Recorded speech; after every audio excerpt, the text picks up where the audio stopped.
El millonario árabe alzó la vista desde su lujoso escritorio de mármol y frunció el ceño. Frente a él, un muchacho de 14 años con una mochila gastada lo miraba sin miedo. «Hablo Kilans idiomas», exclamó con voz firme. La risa de Ricardo retumbó en la oficina como un látigo cruel. 9 idiomas. Apenas sabes hablar castellano.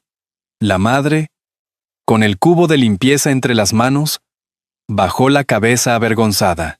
Pero el chico no retrocedió. En sus ojos oscuros brillaba una certeza que cambiaría todo. En pocos minutos, aquel poderoso hombre descubriría que la verdad puede derrumbar hasta el orgullo más alto. Antes de comenzar, dime a qué hora y desde qué país estás viendo esta historia. El sol de la primavera iluminaba Madrid con una claridad que atravesaba los ventanales de la Torre Picasso. Desde la planta más alta, la ciudad se veía como un tablero interminable de tejados y avenidas.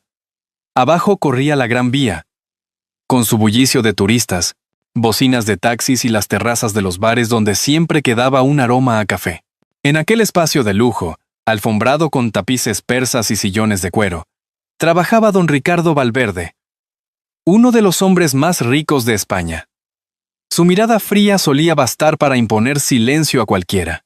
Esa mañana, la rutina de limpieza se quebró. Carmen Jiménez, una mujer de 40 y tantos con uniforme gris, empujaba un cubo con las manos temblorosas. A su lado caminaba su hijo Daniel, un muchacho de 14 años con una mochila gastada que parecía demasiado grande para sus hombros. La mujer había dudado mucho antes de llevarlo, pero no pudo dejarlo solo en casa, y pensó que, si se mantenía callado, nadie se fijaría en él. Ricardo levantó la vista del escritorio. Sus ojos claros, curtidos por años de negocios y frialdad, se detuvieron en aquella escena. «¿Qué significa esto, Carmen?», preguntó con voz grave, apenas escondiendo su fastidio. «¿Traes niños al trabajo ahora?». Carmen bajó la cabeza y murmuró una disculpa.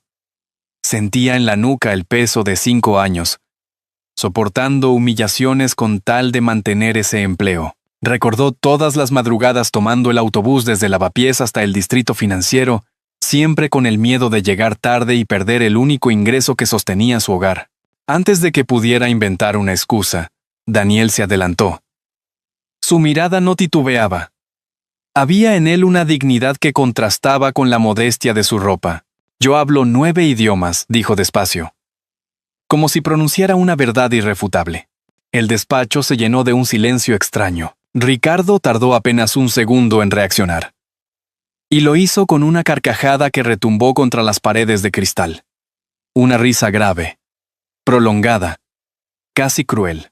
Se recostó en su sillón de piel, disfrutando del momento como quien se entretiene con una anécdota absurda. 9 idiomas, repitió, golpeando suavemente la mesa con la palma. «Chico, apenas sabes hablar castellano sin equivocarte». Carmen sintió cómo el calor le subía al rostro. «Perdón, señor Valverde», susurró, «no sabe lo que dice». Todavía es un niño, pero Daniel no bajó la mirada. La humillación se reflejaba en sus mejillas encendidas. Sin embargo, su voz permanecía firme. El contraste desconcertó un instante a Ricardo, que lo observó con más atención. Había visto a cientos de jóvenes hijos de empresarios, siempre inseguros y arrogantes, pero aquel muchacho del barrio de Lavapiés parecía hecho de otra madera.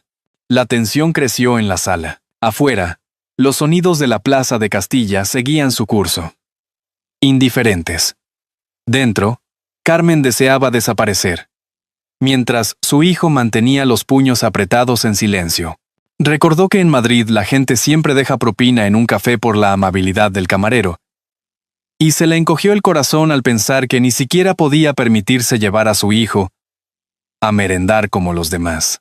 Ricardo, divertido por la escena, volvió a acomodarse y, con un gesto burlón, se inclinó hacia adelante. Miró la mochila gastada del chico y luego sus ojos oscuros que parecían desafiarlo sin decir nada. «Entonces, chico, demuéstralo. Hazme reír aún más». Ricardo, todavía divertido, no sabía que cada palabra de Daniel sería un golpe a su arrogancia. El despacho, que hasta hacía un momento había sido escenario de risas, se llenó de un silencio expectante. Carmen seguía con la mirada baja, acariciando nerviosa el asa de su cubo de limpieza. Temía que su hijo, en su intento de defenderse, terminara provocando la ira de aquel hombre que tenía en sus manos el destino de ambos. Daniel dio un paso al frente, respiró hondo y comenzó a hablar en francés. Las palabras fluyeron con una cadencia perfecta, con ese acento parisino aprendido a base de escuchar audiolibros en la Biblioteca Nacional de España. Ricardo arqueó una ceja, sorprendido. Cuando Daniel cambió sin esfuerzo al alemán, la sorpresa se convirtió en un leve gesto de incredulidad. Y cuando el muchacho, con voz clara, pronunció versos en árabe clásico, el eco de aquellas sílabas resonó en lo más profundo de Ricardo, recordándole sus propios orígenes y estudios juveniles. Carmen levantó la cabeza apenas un instante, con los ojos brillantes de orgullo y miedo a la vez. No entendía aquellas lenguas, pero sentía que su hijo estaba entrando en un terreno del que ya no podría retroceder. Ricardo, intentando recuperar el control, se inclinó hacia adelante. Basta de juegos. Cualquiera puede memorizar unas frases. Daniel entonces abrió su mochila y sacó varios documentos plastificados. Con manos firmes los colocó sobre la mesa. Eran certificados de cursos avanzados de idiomas, firmados por instituciones reconocidas. El logotipo de la Biblioteca Nacional brillaba en uno de ellos. Ricardo tomó los papeles y los hojeó rápidamente, buscando un error, alguna señal de falsedad. El muchacho no se detuvo. Encendió su tableta vieja, con la pantalla cuarteada en una esquina, y realizó una videollamada. Al cabo de unos segundos apareció en la pantalla una mujer de rasgos asiáticos, sentada en un despacho lleno de libros. Profesora Mei Lin, dijo Daniel en mandarín fluido. ¿Podría confirmar a este señor mi rendimiento en su curso de traducción empresarial? El intercambio en mandarín fue tan natural que incluso alguien que no entendiera la lengua podía percibir la fluidez y la precisión con que Daniel se expresaba. La profesora asintió y luego, en castellano, añadió: Señor Valverde, en mis 15 años de docencia, Daniel es el mejor alumno que he tenido. Habla mandarín como un joven nativo de Pekín. Ricardo cortó la llamada abruptamente, incómodo, mientras Carmen contenía un suspiro de alivio. El silencio que quedó era denso, casi físico. Daniel aprovechó ese instante para guardar la tableta. Y con una calma inesperada, miró al hombre que lo había ridiculizado minutos antes. La situación en la oficina había cambiado de forma invisible. El chico de lavapiés ya no era una anécdota para reírse, sino un espejo incómodo en el que Ricardo empezaba a reconocer algo que no quería admitir. Talento genuino, inteligencia nata, y sobre todo una dignidad que desafiaba su poder. Los segundos parecían alargarse. Afuera, la ciudad seguía su curso. El tráfico en la Castellana. Los turistas paseando con helados. El rumor lejano de un organillo callejero. Dentro, Ricardo se esforzaba por recuperar la compostura. Pero cada recuerdo de sus propios años de juventud le pesaba. Recordó cuando recién llegado a Madrid, antes de amasar fortuna, dependía de diccionarios de bolsillo y conversaciones en cafés baratos para aprender el idioma. La ironía le golpeaba. Aquel chico estaba haciendo lo que él había olvidado. Aprender por pura necesidad y pasión. Se aclaró la garganta. Impresionante, admitió con sequedad. Pero esto no prueba nada. Daniel se limitó a sonreír. El orgullo no estaba en las palabras, sino en la serenidad con la que las pronunciaba. Sus ojos transmitían la certeza de quien sabe que todavía guarda una carta más fuerte. Carmen, con la voz apenas audible, murmuró: Daniel, por favor, no sigas. Pero el muchacho ya había decidido no callar más. Dio un paso atrás, como preparándose para algo mayor. Y mientras su madre lo miraba con el corazón en un puño, se giró hacia Ricardo con una calma extraña. Eso no es todo, señor Valverde. Todavía hay algo que necesita escuchar. Daniel ya había demostrado talento. pero aún guardaba unas bajo la manga. La oficina que antes había sido escenario de burlas, ahora se sentía cargada de tensión. Ricardo, con los papeles de los certificados aún en la mano, intentaba recomponerse. Carmen sostenía el cubo de limpieza con tanta fuerza que los nudillos se le habían puesto blancos. El muchacho abrió su mochila y sacó un par de folios doblados con cuidado. Los extendió sobre la mesa de mármol, junto a los contratos de la empresa. Ricardo, con gesto de fastidio, los miró de reojo. ¿Y qué se supone que es esto?, preguntó con ironía. Daniel enderezó los hombros. Su llamada de ayer con los socios de Dubái. Estaba en el pasillo, limpiando junto a mi madre, y escuché cada palabra. Usted confundió Mubashir con Mubashar. No hablaba de inmediatez, sino de otra cosa. Y también dijo Miraik, cuando debía decir Miraib. Ricardo sintió un escalofrío. El recuerdo de aquella conversación le golpeó con crudeza. Los inversores habían mostrado dudas, y él lo había atribuido a la mala conexión. Ahora comprendía que había sido un error suyo, un error que podía costar millones. Estás inventando, gruñó. Pero su voz carecía de la seguridad de antes. Daniel señaló los papeles. Había redactado un informe sencillo pero meticuloso, con ejemplos de contratos anteriores en los que la traducción deficiente había generado confusión. Palabras mal escogidas, plazos ambiguos, significados tergiversados. Un adolescente le estaba mostrando el talón de Aquiles de un imperio. Carmen lo observaba con el corazón dividido, orgullosa de su hijo, pero temiendo que aquel atrevimiento significara el fin de su empleo. Sin embargo, Ricardo no pudo evitar leer el documento. Cada línea confirmaba que el muchacho tenía razón. El silencio era tan denso que se escuchaba el tic-tac del reloj de pared. Afuera, la castellana seguía con su ruido de coches y claxons, indiferente a lo que sucedía en la altura de la Torre Picasso. Dentro, el orgullo de un magnate se desmoronaba. Daniel se acercó un poco más. No lo hago para humillarlo. Lo hago porque sé que mi madre depende de este trabajo. Y porque creo que incluso alguien como usted merece saber la verdad. Ricardo cerró los ojos por un instante. Nunca nadie en años se había atrevido a hablarle así. Se sintió acorralado, pero también extrañamente vulnerable.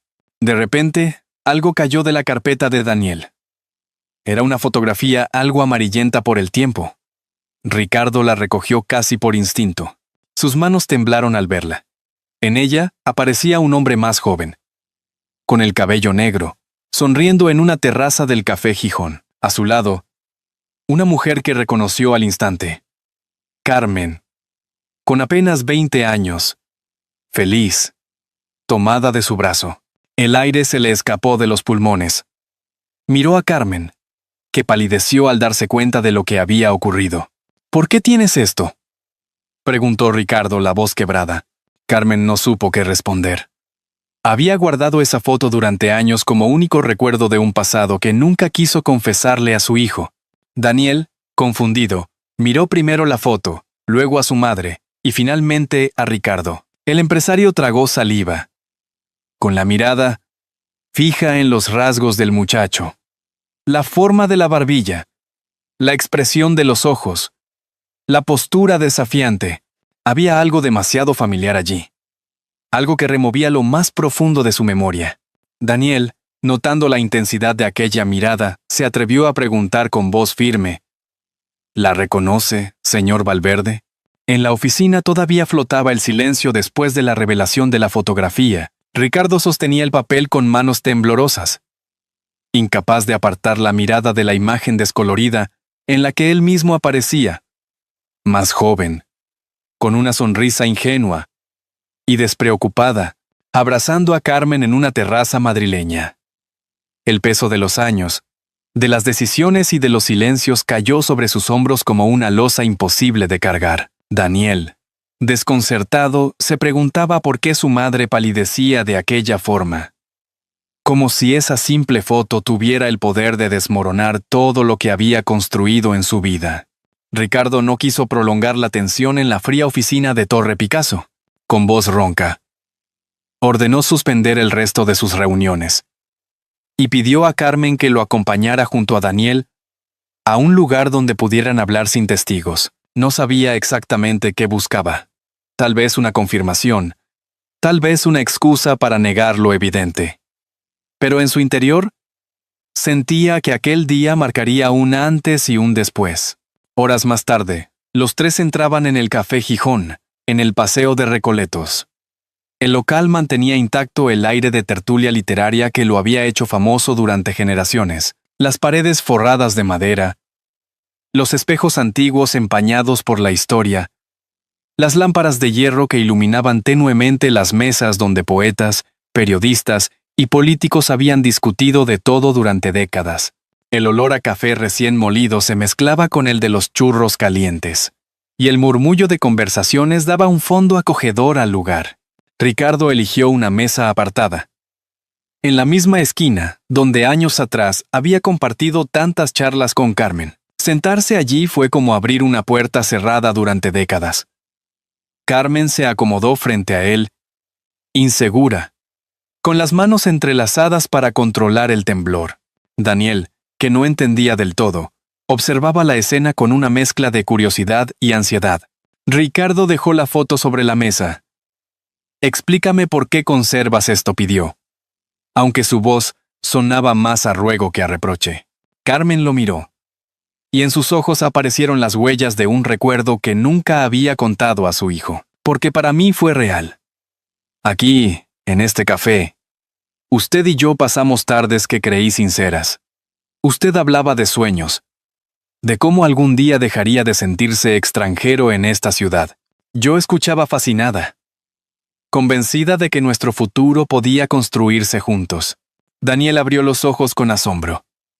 Nunca había escuchado a su madre hablar de un pasado compartido con ese hombre. Ricardo tragó saliva, conmovido a pesar de sí mismo. Recordaba perfectamente esas tardes. Aún podía evocar la ilusión con la que Carmen lo miraba. La manera en que le daba fuerzas cuando las puertas del mundo le parecían cerradas. Y después desaparecí, murmuró, con una mezcla de vergüenza y remordimiento. Carmen asintió despacio. Sí. Se fue sin despedirse. Y yo me quedé sola, con una noticia que cambiaría mi vida. Daniel sintió que el corazón le golpeaba con fuerza. Bajó la vista hacia la foto. Recorrió con los dedos el rostro de su madre y luego el de aquel joven que era Ricardo. Las similitudes con él mismo eran innegables. La forma de los ojos, la barbilla, incluso la manera de inclinar la cabeza. Ricardo respiró hondo.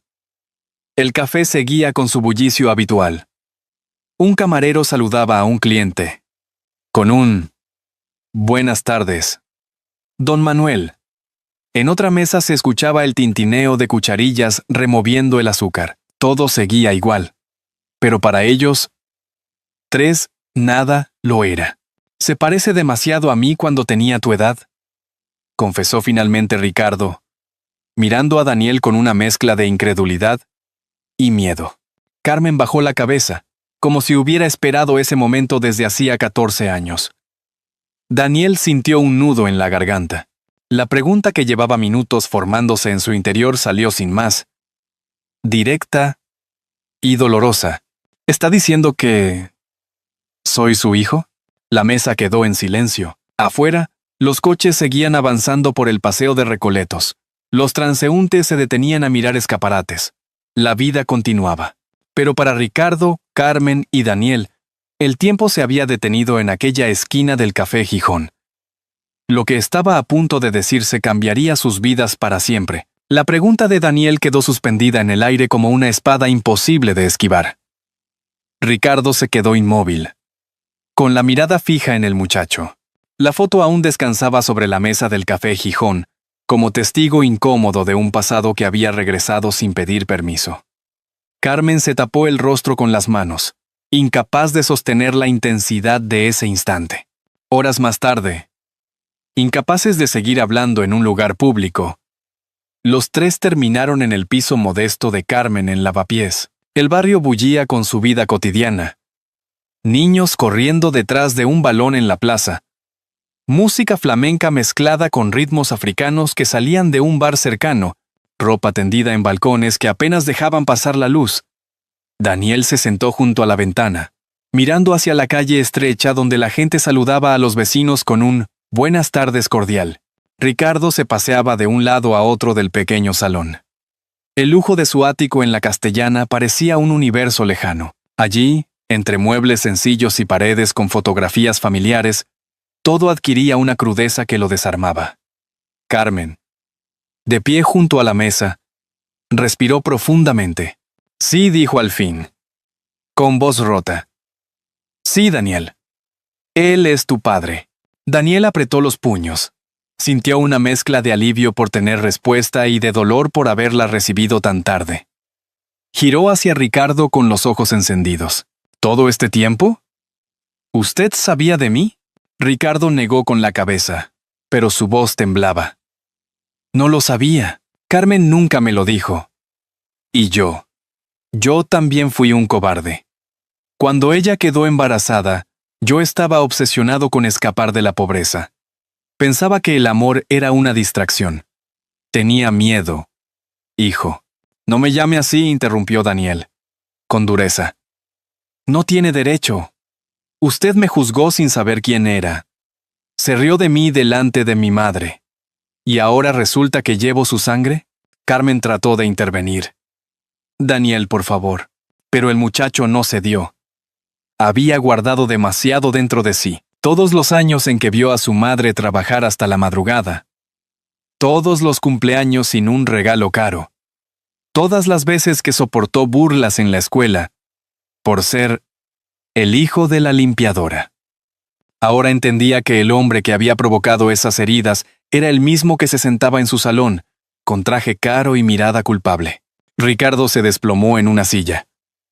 Tapó su rostro con las manos. Por primera vez en décadas, las lágrimas escaparon sin control. Recordó su llegada a Madrid con 16 años, sin apenas hablar castellano, con trabajos precarios que le dejaban las manos destrozadas. Había jurado no volver a sentirse débil. Y en ese juramento había sacrificado lo más valioso: la posibilidad de formar una familia con la mujer que le dio afecto cuando no tenía nada. Tienes razón, susurró entre sollozos. Fui un arrogante. Huyes del pasado creyendo que así se borra.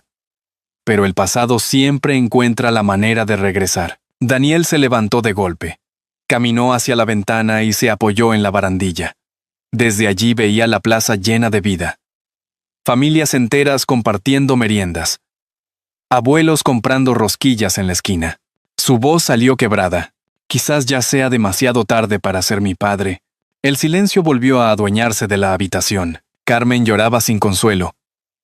Ricardo apenas podía respirar bajo el peso de su culpa. Y Daniel, con la frente contra el cristal frío de la ventana, se preguntaba si algún día podría perdonar. Mayo llegó a Madrid con el aire festivo que solo la ciudad conoce. La pradera de San Isidro se cubría de mantones de Manila. Claveles rojos en los cabellos de las mujeres. Y el aroma inconfundible de las rosquillas, tontas y listas. Familias enteras extendían manteles sobre la hierba. Los niños corrían con globos de colores, y los músicos callejeros tocaban chotis al ritmo de un organillo. Era un día para celebrar, pero para Ricardo Valverde significaba algo más: la oportunidad de empezar de nuevo. Se había pasado semanas preparando ese momento. Después de aquella noche amarga en Lavapiés, no dejó de pensar en las palabras de Daniel. No podía borrar los años de ausencia, pero sí podía mostrar con hechos que estaba dispuesto a cambiar. Por eso, frente a periodistas y empleados de su compañía, anunció la creación del programa de becas Daniel Jiménez, destinado a jóvenes de barrios humildes. El aplauso resonó entre la multitud, pero lo que más le importaba era la mirada de su hijo. Carmen estaba a su lado, con un vestido sencillo pero elegante. Había aceptado el nuevo cargo como supervisora en la empresa, aunque al principio dudó. Para ella, lo importante no era el salario, sino recuperar la dignidad que había perdido entre pasillos de oficinas, donde apenas la miraban a los ojos. Ahora, de pie junto a Ricardo, se sentía reconocida. Daniel, en cambio, permanecía en silencio. Caminaba a un paso corto detrás de ellos, observando todo con recelo. Llevaba una camisa blanca que su madre había planchado con esmero, pero su expresión era la de alguien que aún no decide si confiar o no. Sus ojos recorrían las atracciones del festival. Los puestos de limonada. Los caballitos de feria. Los grupos de jóvenes bailando al son de guitarras. Ricardo se inclinó hacia él. Daniel, quiero presentarte oficialmente como mi hijo. El muchacho lo miró fijamente. No había burla en sus ojos. Tampoco ingenuidad, solo la necesidad de escuchar esas palabras en voz alta. Ricardo subió con él al escenario improvisado en la pradera. Tomó el micrófono y, con voz clara, declaró: «Hoy no celebro solo el día de nuestro patrón, San Isidro. Celebro que he encontrado a mi familia. Este joven, Daniel Jiménez, no es solo un prodigio de los idiomas, ni el hijo de una empleada ejemplar. Es mi hijo. Y a partir de ahora quiero que todos lo sepan». El murmullo se transformó en un aplauso cálido. Carmen lloraba sin vergüenza, dejando que las lágrimas resbalaran mientras sostenía un pañuelo blanco. Daniel tragó saliva. El corazón le golpeaba con fuerza. Por primera vez sintió que aquel hombre poderoso estaba dispuesto a exponer su vulnerabilidad delante de todos. Los segundos parecían eternos. Finalmente, Daniel dio un paso al frente. Abrazó a Ricardo y susurró lo que tanto había contenido: «Padre». La multitud estalló en aplausos y vítores. En ese abrazo, años de silencio y dolor comenzaron a disolverse. Carmen se acercó y los rodeó a ambos con sus brazos. La familia, rota durante más de una década, se reunía en medio de la pradera más castiza de Madrid. Los fuegos artificiales iluminaron el cielo mientras caía la tarde. Los colores se reflejaban en los ojos de Daniel, que por primera vez brillaban de esperanza. Ricardo, conmovido, le susurró al oído: «Prometo que nunca más volveré a perderte». La música del chotis volvió a sonar. Y entre la multitud, tres figuras se mezclaban ahora, como una familia verdadera. Ricardo ya no era solo un magnate poderoso. Carmen ya no era solo una limpiadora. Y Daniel ya no era solo un chico que soñaba con idiomas. Eran un hogar reconstruido. Una lección viviente de que el amor y el perdón pueden más que cualquier fortuna. La pradera de San Isidro quedó atrás, pero la imagen permanece viva en la memoria. Un padre, una madre y un hijo fundiéndose en un abrazo bajo el cielo iluminado por fuegos artificiales. No fueron los contratos ni los millones lo que llenaron ese vacío, sino el sencillo gesto de reconocerse como familia después de tantos años de silencio. ¿Y tú? ¿Qué escuchas esta historia? Si te ha conmovido, deja un 1 en los comentarios. Si no te ha gustado o crees que se puede mejorar, marca con un 0, porque en el fondo, lo que nos recuerda esta historia no son las cifras ni los éxitos materiales, sino la fuerza redentora del amor. El pasado de Ricardo estuvo marcado por la ambición y el miedo, pero descubrió que nunca es tarde para pedir perdón y recomponer lo roto. Carmen, que cargó con la vida sola, halló al fin dignidad y respeto. Y Daniel, el muchacho que hablaba 9 idiomas, nos mostró que un hijo puede convertirse en el espejo donde un adulto ve reflejada su verdad. El aprendizaje es claro. La riqueza sin familia es un eco vacío, mientras que el calor de un hogar da sentido incluso a las calles más frías de Madrid. El relato nos invita a pensar que la bondad incondicional tiene la capacidad de transformar destinos. Todos merecemos ser amados y formar parte de un hogar. La dignidad humana es más valiosa que el dinero o los títulos colgados en una oficina. Y cuando se ofrece una oportunidad, hasta quien parecía invisible puede brillar como una luz en la noche. Es como aquella lámpara discreta que alguien enciende en la ventana de una casa de barrio. Quizás su resplandor sea pequeño, pero basta para guiarnos en los tramos más oscuros de la vida. Pensemos por un momento en nuestras propias historias. ¿Cuántas veces dejamos que el orgullo o el rencor nos alejen de quienes más necesitamos?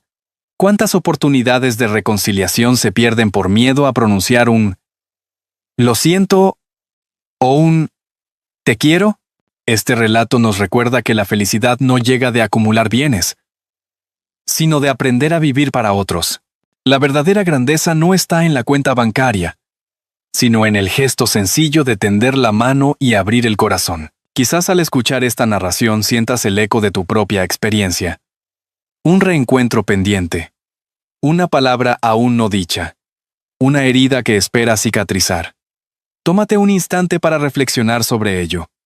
Y si esta historia ha tocado tu corazón, te animo a compartirla con alguien cercano, porque, al final, el verdadero sentido de contar historias no es solo entretener, sino recordarnos que todos, incluso en la etapa más madura de la vida, tenemos todavía la capacidad de perdonar, de amar y de empezar de nuevo.